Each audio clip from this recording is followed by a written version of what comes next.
Good afternoon, good morning, good evening. Just a quick update. Yesterday, I was talking about SADC. When is SADC going to meet to discuss the damning report by SADC and the AU of the Zimbabwe election on the 23rd of August 2023? Yes, there's been now a month and a half, and we still don't know. Well, this is some good news. Apparently, the issue is not dead. There are those who are keen to meet and discuss the issue. The last few days have been occupied by the meeting of President Emmerson Mnangagwa and his counterpart, Cyril Ramaphosa, at Beitbridge border post. The story said that they'd met there to inspect the border posts, but now it's turning out that the meeting was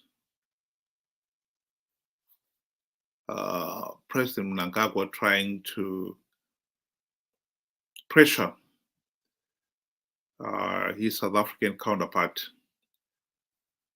to force SADC to drop the issue of the elections. According to articles circulating on social media, it's an article by, it just says, our correspondent in Mozambique, Maputo, Mozambique. And the article says that there is still a SADC extraordinary summit of heads of state on Zimbabwe. And it's going to be in Tanzania. It's going to be this month, before the end of this month, October. Apparently, the president of Mozambique, the president of Malawi, and the president of Tanzania are meeting or met today, Saturday, the 7th of October. And the primary purpose of their meeting was to discuss this issue of the Zimbabwe elections. According to the article, during the UN General Assembly, the president of Mozambique was asked where he stood as regards Zimbabwe, and his reply was, "We are brothers, but as a SADC leader, I put my weight behind SADC processes and not a member state." That statement, I have to admit, I didn't see it at the time, but maybe it was reported in Tanzania and other SADC countries and never reached the ears of Zimbabweans. But if it is true, that is a profound statement. It clearly supports the SADC election observer team report. What is the point of sending the SADC election observer team if when they report on something that they pick up is then ignored? What is the point? The same with the AU. Both the AU and SADC really cannot afford to ignore this problem. We cannot sweep the fact that Zimbabwe's elections were flawed under the carpet. We cannot do that. This was widely covered, internationally covered, that the elections were flawed. I mean, Zimbabwe failed to produce even something as basic as a verified voters roll. How anyone can still turn around and say those elections were free, fair, and credible beggars belief. But if the president of Tanzania did say those words and is willing to follow through the SADC rules, then yes, there will be a special summit to discuss Zimbabwe. And I don't see how that summit can ignore the reality that the Zimbabwe elections were flawed. SADC cannot endorse this ZANU-PF regime as legitimate. It flies in the face of logic. It's ridiculous. It makes a joke of the whole thing. So I am personally grateful that SADC is still pursuing this issue. And I've said it, and I'll say it again. If SADC condemns these elections, it really gives Zimbabwe the opportunity to revisit those democratic reforms which the 2008 to 2013 GNU was supposed to implement and thus end the case of rigged elections in Zimbabwe. It is most unfortunate that those reforms were not implemented. But by condemning these elections, Zimbabwe will be forced to go into another government of national unity, national transition authority, call it what you like, it doesn't matter. But it will give the country the opportunity to get those reforms finally implemented. And without implementing them, I honestly don't see how the country will ever stop this case of rigged elections and bad governance. So that move will be welcomed and encouraged. And I seriously hope that this report is actually factual. And to be quite honest, SADC and the AU will have no leg to stand on if they were to sweep under the carpet the damning reports from both SADC, the regional body, and AU, the continental body, that condemned Zimbabwe's 23rd August 2023 elections as a sham. So this is a piece of good news, and I personally welcome it. Just got a few comments which I'll share with you. Grace says, good afternoon. Good afternoon to you, madam.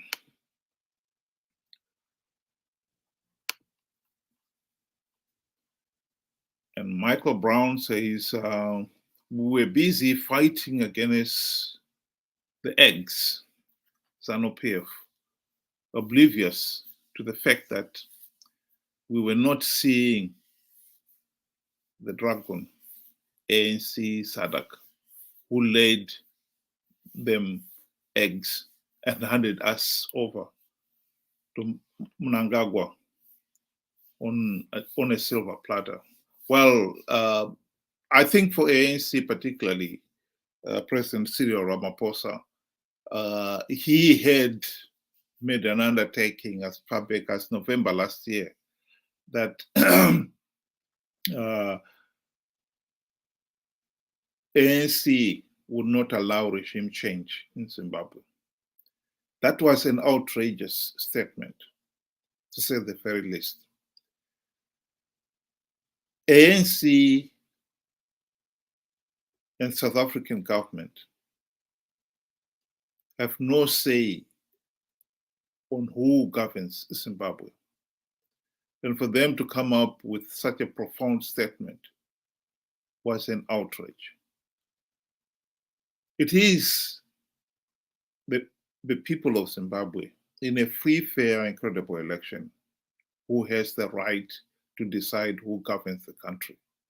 That is the very foundation of good governance. And why ANC came up with that statement is ridiculous. They tried to justify it on the grounds that Zimbabwe is under sanctions and therefore then under pressure to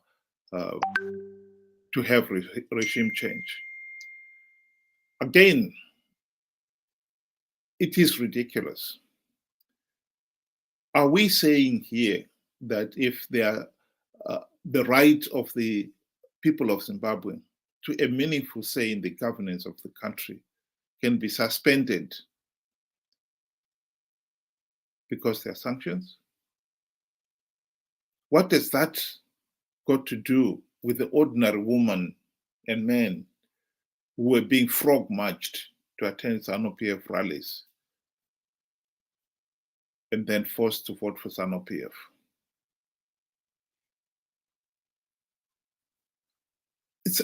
It's an outrage, absolutely outrage. And for South Africa, a country that has successfully held free, fair, and credible elections, to come up with such an outrageous statement was totally unacceptable.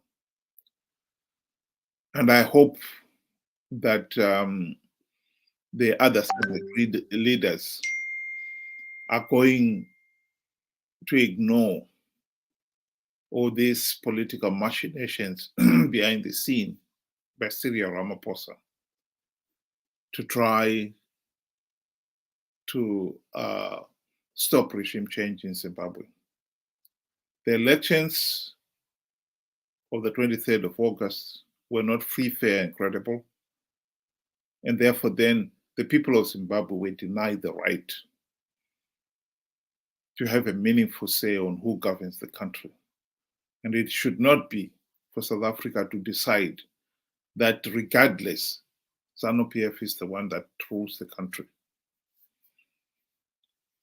So yes, I think that is most unfortunate. And I've got a last comment here from Solomon Bandu. God bless, 100%. I totally agree with you. I think if this story turns out to be right, this could be what Zimbabwe has been waiting for. We have been stuck in this tyrannical regime for the last 43 years. Zimbabwe has never held free, fair, and credible elections ever since the country's independence in 1980. And we are stuck with this tyrannical regime. The opposition were supposed to have implemented the reforms to put an end to the dictatorship. Unfortunately, they turned out to be corrupt and breathtakingly incompetent. They failed to implement even one reform. They've been participating in these elections out of greed to give ZANU-PF legitimacy. I think one of the reasons why SADC probably would have hesitated following up on these damning reports is because they ask themselves, well, who are we going to work with if we deny ZANU-PF political legitimacy? Given that the opposition is corrupt and incompetent. Well, I think it is a good question. But I think SADC should not take full responsibility for what happens to Zimbabwe next. They played a leading role in the 2008 to 2013 GNU, which failed to deliver even one token reform. I think this time they should invite the UN or some other international body with wider experience to help them formulate the way forward. I do not believe that SADC should look at ZANU-PF and CCC playing any meaningful role in the GNU or the National Transition Authority, whichever solution they come up with to go forward. But I think it cannot be denied that they will be under enormous pressure by both those two parties who think they have the right to rule the country. And I'm sure, particularly with ZANU-PF, if they were left out, they will make Zimbabwe ungovernable. But I think this is the time when SADC and the UN, whoever they manage to get to play a meaningful role, need to make a firm stand. ZANU-PF should not be allowed to hold the nation to ransom, as they have done these last 43 years. And I think the right of every citizen to a meaningful say in the governance of the country is paramount. And in this particular case, if ZANU-PF has failed to deliver free, fair, and credible election for 43 years, to say they must still interfere in the chance for the country to implement reforms is an outrage. ZANU-PF should not be allowed to do that. No one should be allowed to hold a nation to ransom. They failed to deliver free, fair, and credible elections, even when they had the golden opportunity to do so during the last GNU. The National Transition Authority must be given the opportunity to implement those democratic reforms without having to look over their shoulders at what ZANU-PF wants. ZANU-PF's only role in that National Transition Authority will be to disrupt what is happening. And as for CCC, I think the nation will be better off just ignoring them. We cannot afford to have CCC blundering and dragging the nation nowhere. They do not deserve to have any role in the National Transition Authority. In fact, right now, CCC seems to be involved in their own recall of their own elected members. They're already fighting among themselves before the dust has even settled on these elections. CCC we can ignore. ZANU-PF would be more difficult to ignore because they control all the state institutions, including the security services, the police, the army, the CIO, the judiciary, everything. They can make the country ungovernable. But I think we should confront them and tell them in no uncertain terms that they cannot hold the nation to ransom.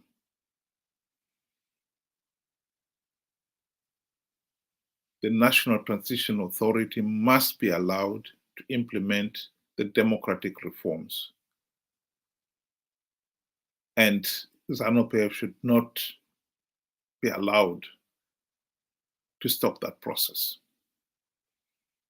The people of Zimbabwe have waited for 43 years after independence for their first chance to have a meaningful vote, free, fair, and credible elections. I think they deserve that chance. So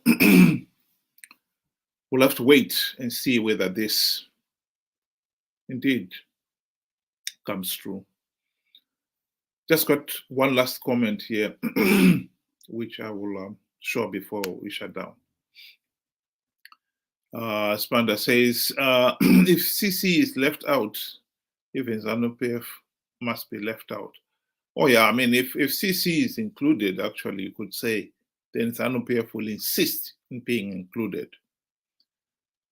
As for CC being left out, I don't think that is really a serious challenge. Right now, in fact, if anything at all, judging by what happened after the